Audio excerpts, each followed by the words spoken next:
So, number one thing I want to talk about is this Raja Jackson controversy, right? The son of legendary UFC fighter Rampage Jackson, aka Quinton Jackson, is in a bit of trouble, a spot of bother.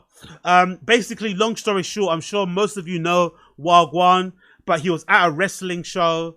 A little amateur, professional, you know, low elite, whatever it was, right? Maybe it's professional, but it wasn't the big fucking promotion like WWE. He was live streaming himself at this show. He ended up getting into a little bit of passo with a wrestler called Syko Stu, or Syko Stu or something with Brendan Cooler, I forgot his name. But anyway, he gets into a bit of an altercation with a wrestler called Syko Stu. This wrestler, for whatever reason, interprets the interaction differently. He thinks the interaction is part of the wrestling promotion or part of the storyline, part of the work, whatever they fucking call it. He decides to smash a beer can over that kid's head. The kid doesn't take it too well. They have a little argument. The argument gets split up. They break it up. The wrestler realizes he made a mistake. Like, quickly realizes, oh shit, this guy's not really involved. He's not really a part of the action. He apologizes profusely, in my opinion. He apologizes profusely. He makes it pretty clear he doesn't want any smoke. Rampage Jackson accepts his apology in that moment. But then later on in the day, during the stream, when the actual wrestling event's happening, and Rampage Jackson's watching the wrestling fight from the front row, something happens in the ring that kind of triggers Rampage Jackson to go in and take part. But before, they said he wasn't part of it, but he does take part in the end. He comes in, takes part. He grabs a guy in a double leg, I guess, puts him on his shoulder, slams him on the ground really, really hard. The guy's head bounces off the canvas. It looks like he's already out, to be fair. Not sure if he's playing along, but that Syko Stu guy looked like he was already out when his head banged the floor. And then as his head bangs the floor, you know, Raja Jackson does what any UFC fighter, MMA fighter would do. He gets full mount and just decided to fucking ground and pound, wailing on this guy's head as he's unconscious, which you don't usually see. I'm not gonna lie. Like, even in street fights, I'm a big fan of watching street fights, right? I love a good public freak out. I love a good bum fight. I love a good street altercation. You know, I'm a big fan of that. I was one of the people that was like obsessed with this subreddit called Watch People Die. I know it's macabre, I know it's crazy, but I was fascinated to see what happens with people's last moments, how they react, how it goes down. And for the most part, I remember someone saying it actually. I think it was somebody on the Jocko Willink podcast. Like a veteran came on there and basically was kind of like dumbing down or pouring cold water on the whole like enlisting thing and serving your country. And he basically said like, yeah, there's a lot of like stories that come out of this that are quite heroic, that are quite inspiring. But he basically said like, yeah, at the end of the day, like you're part of this fraternity. You go to the army, you're in the Marines. You end up having these amazing relationships with people, which he says you don't really replicate anywhere else with fellow soldiers, right? You end up becoming so close, so bonded together that it's somehow, you know, it's just beyond, you know, a description how close they get with their brothers. And then those same brothers that you serve with, you sometimes will end up, you know, unfortunately being on the field and they'll end up getting blown to pieces or dying. And he basically said that there's no honor in that death. Like people are like folded over fences. Their faces are, you know, their eyes are wide open, looking fucking terrified in the face during their last moments. They're coughing up blood. You know, just horrible, horrible scenes. It's nothing like you see in movies, like these heroic kind of last stands. It's like, nah, when you die and you're out there serving your country, you die sometimes, you know, in a pool of your own piss, in a pool of your own shit type of thing. It's not something to kind of really be celebrating. And so I'll be watching those videos. And I watch videos where people have street fights, and very rarely, I feel like early YouTube or early video platforms, there would be that element of people like fighting, and then the person, you know, gets knocked down to the ground, and the other person is like wailing on them and not stopping. Nowadays, I feel like when somebody hits the floor, for the most part, people do stop. Not too sure if it's because of the cameras. People don't want to get in trouble with the police. People are more conscious about, you know, in general, just not killing somebody. But you very rarely see what Raja Jackson did to that wrestler. You don't actually see that often in street fights. Somebody knocked out and the other person just like raining blows on their head. Now, thankfully, if there's a slight silver lining on this story, thankfully, a lot of those blows that he tried to hit the guy with, he didn't connect. So it wasn't as bad as it could have been. Like, he could have been raining down fucking elbows on this guy's head. Do you know what I mean? Because he's a trained MMA fighter. He's got a fucking professional record, for fuck's sake. If that Rajah Jackson wanted to, he could have really gone crazy and really be aiming, you know, elbows and everything. And every punch could have connected exactly to his square to his face. Luckily, a lot of the punches, you know, not luckily, I don't know how to describe, you know, a little silver lining. Not a lot of them connected. But still, serious damage was inflicted on this guy. He was completely out. He was bleeding from his ears, I think. I'm hoping it's not the case. But I remember when I watched the video the first time, it looked like he was bleeding from his ears. Now, I don't know about you guys, but I think bleeding from your ears is not a good sign. You know? I'm no expert. I'm no physician. I'm no nurse. I'm no doctor. I'm no nobody. I'm not Brendan Schaub's Asian doctor either. But I would assume bleeding from your ears is not a good sign. And it looked like he was bleeding from his ears. Maybe it was him bleeding from his head and it was dripping down. But whatever it was, there was a lot of blood there. He was lifeless on the floor. It didn't look like he was play acting. And then all his wrestler friends jumped into the ring. They kind of cornered Rajah. He was still trying to get him, which was fucking psycho, right? He just spent like, I don't know, 30 seconds kind of punching on this guy, defenseless on the floor. And then you were still fighting back the other wrestlers trying to get at him again as they'll pin him in a corner. Some other guys were punching Rajah to kind of get him to fucking chill out and slap him out of that fucking rage that he had. And eventually Rajah kind of like chilled out, and then I guess he left. I think there was one wrestler in particular, some guy that had like a white and blue face, I think was following Rajah for a bit and shouting shit at him and trying to fight him and basically standing up for his guy. But for the most part, he just kind of left in a fit of rage. And he was saying a bunch of stuff. Now, obviously, most of you have seen all the videos around it. The build-up to it involves a lot.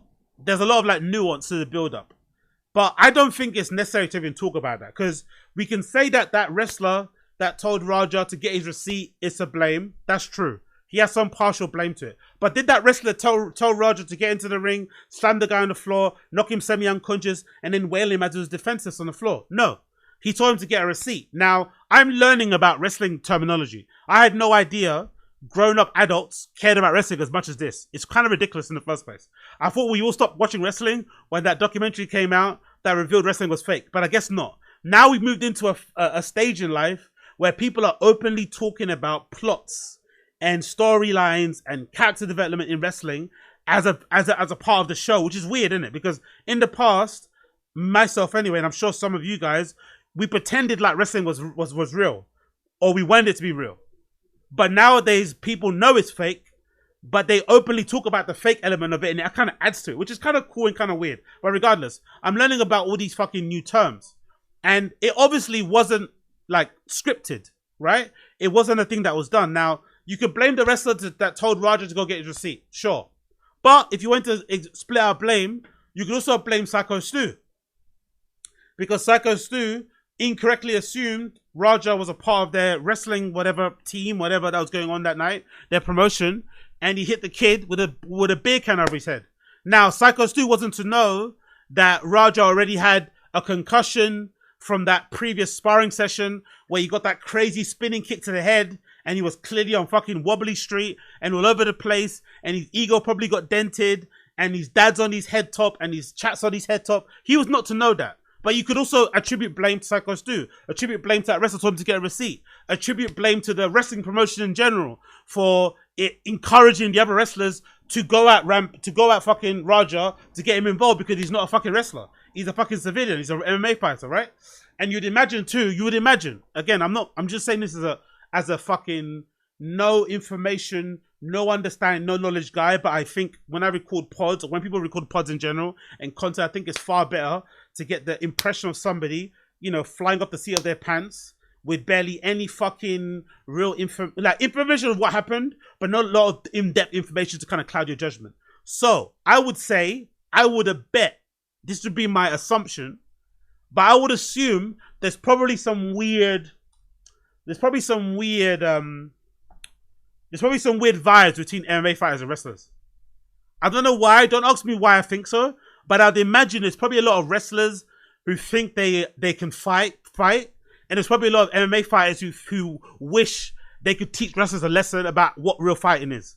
There's probably a lot of tension there. I don't know why. I'm just saying this out of the blue. It just came to me right now, but I just assume there is a lot of ego, a lot of pride, a lot of whatever. So imagine that bubbling under the surface, and in your promotion, you're telling your fighters to go and encourage them. It's just dumb all around. You could blame all these different people. Blame fucking Raja's dad, Rampage Jackson.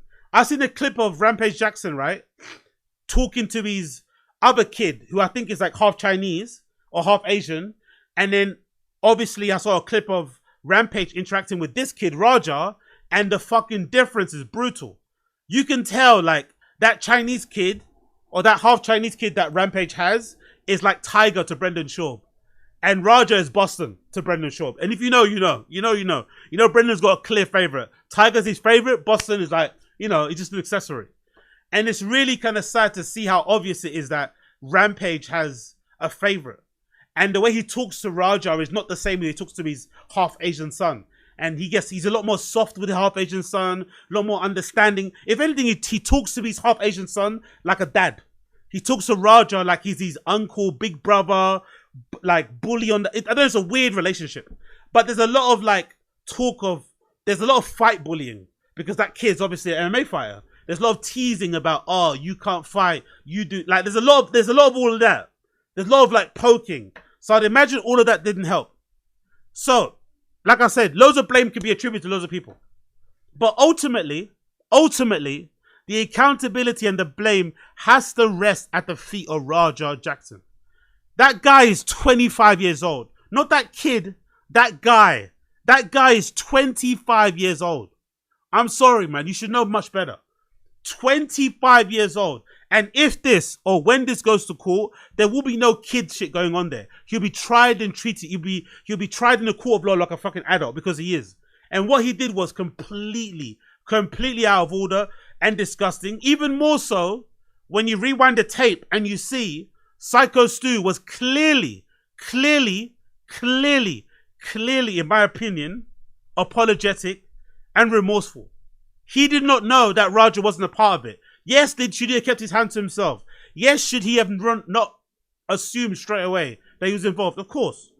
But as soon as he realized that Raja wasn't on that timing, he apologized profusely. And Raja said it was cool. I'm sorry, but if you say it's cool, it's cool. It's different if, like, we have, like, real beef in the streets. Look at me talking about streets. But yeah, imagine we have real beef in the streets. Blood is spilled. People go to prison. People die. Okay, cool. No matter how much sorries you say, I have to get my lick back. One way or the other, I'm going to get my lick back. But if there's a little fucking... It's like having a little argument with somebody playing five-a-side football. You play five-a-side football, the guy tackles you too hard, and then he says sorry, and you accept it, and then the next day you see him at a fucking Tesco Express, and you just fucking hit him over the head with a fucking champagne bottle. Is that what people are doing? You can't do that. He said sorry on Tuesday. He apologized. You can't be banging him over the head with a bottle of fucking Jameson's in Liverpool Street on the fucking Friday night in front of the hoes. Nah, that ain't fair, man. He said sorry, he apologized, you move on. And the fact that he did that, the fact that he was like, yeah, I'm going to get my lick back, I'm going to do this. That guy is a piece of absolute dog shit. I'm sorry.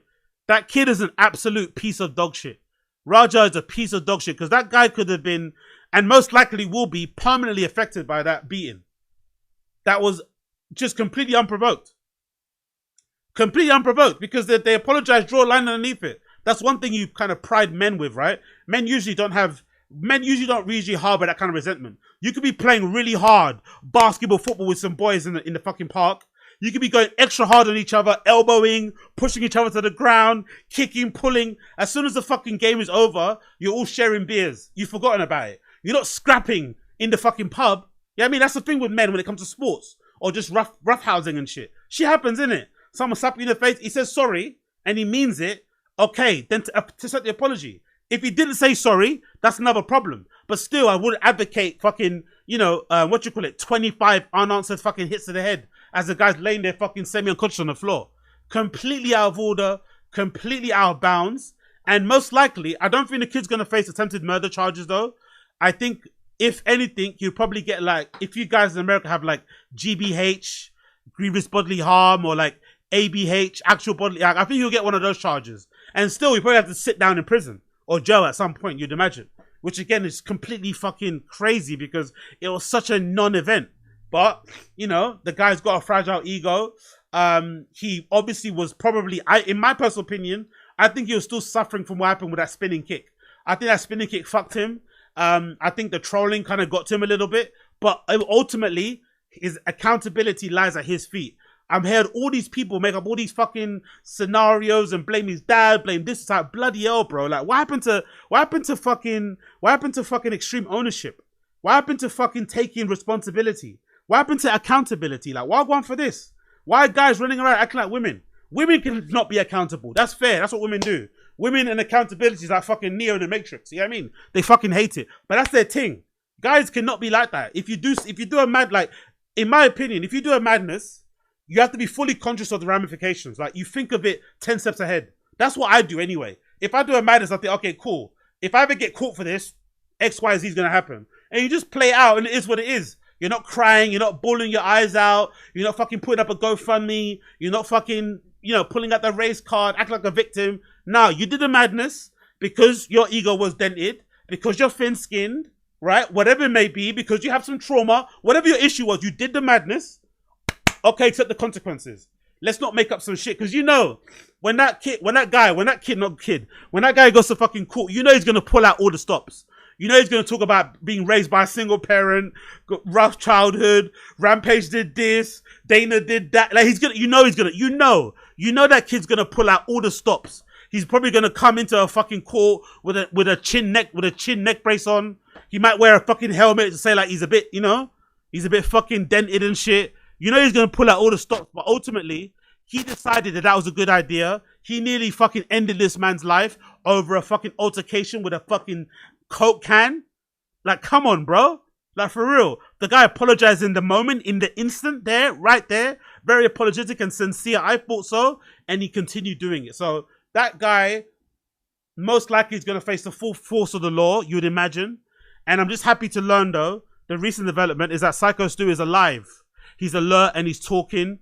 And it looks like he's going to make a somewhat of a full recovery. Thank you, Lord. Curse your TMZ. Syko Stu, alert and talking, says wrestler who stopped Raha Jackson. So, good news from Stuart Syko Stu Smith. On the medical front, the pro wrestler is conscious and communicating from his hospital bed. According to Douglas Mallow, the man who came to rescue and stopped Raja Jackson during a brutal attack, Stu remembers mostly what happened during the early parts of the day. He's talking a bit. He's alert. He's still got some injuries that are very serious.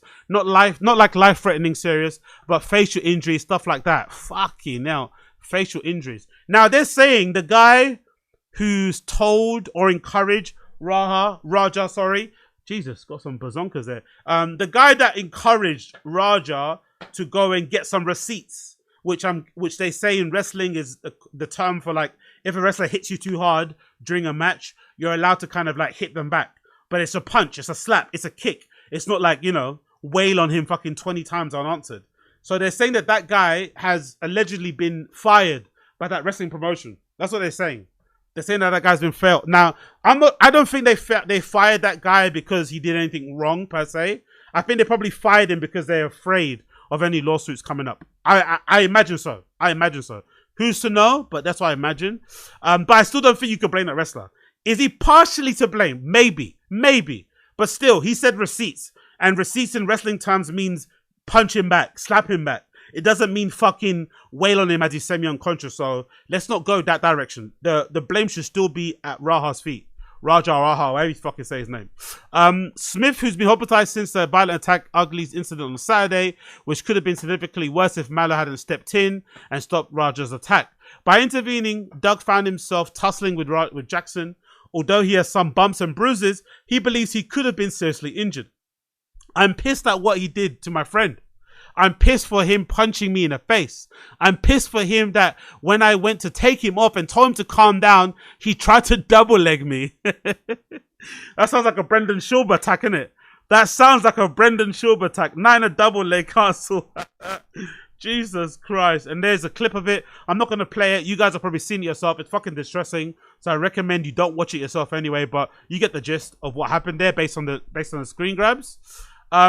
If he would have double-legged me, he would have done the same thing to me that he did to Stu, you know? Thankfully, that didn't happen. Order was restored and Stu was rushed to hospital. Rahaf left the venue, but he's not off the hook. We broke the story on Monday. LAPD's launched an investigation, and many are calling for Rampage Jackson to be criminally charged. There's a bunch more with Milo, who gives his perspective on the beer can incident before the in-ring attack. He also reacts to WWE Hall of Famer Mark Henry, placing some blame on Stu for what happened. It's fucking crazy. By the way, Mark Henry, big L, Mark Henry. Big L people like Brendan Shaw who are saying, oh yeah, I had to figure out a defense for this. I don't know. It's just a nonsense, man. Just an absolute fucking nonsense in the end of it. Absolute fucking nonsense. But one thing you can say for sure though, wrestling is a scummy sport, innit? It's no surprise though, innit? There's a lot of scummy people involved. Like, from everybody that's involved on Syko Stu's side, that kind of egged it on and played a role, Ra's involvement, the alignment with fucking kick streamers. Like, wrestling is full of scumbags, isn't it? I guess it just is what it is. Maybe because it's fighting, it's entertainment, who knows? But wrestling is full of some utter scumbags, so it's no surprise that this, like, scummy, tragic, horrible, nearly life-ending event happened. Because there's so many horrible people involved, you know? Yes, this guy's a veteran and shit, but, you know, you're still surrounded by some, like, you know, for lack of a better term, psychos. You work and breathe with psychos, so when psycho shit happened, you shouldn't be too surprised. But still, he didn't deserve that. You know, he didn't fucking deserve that. He's just trying to make a living. He's just trying to put on a fun show. And he did not fucking deserve that kind of treat. That was fucking crazy. And yeah, man, pretty crazy. Pretty crazy.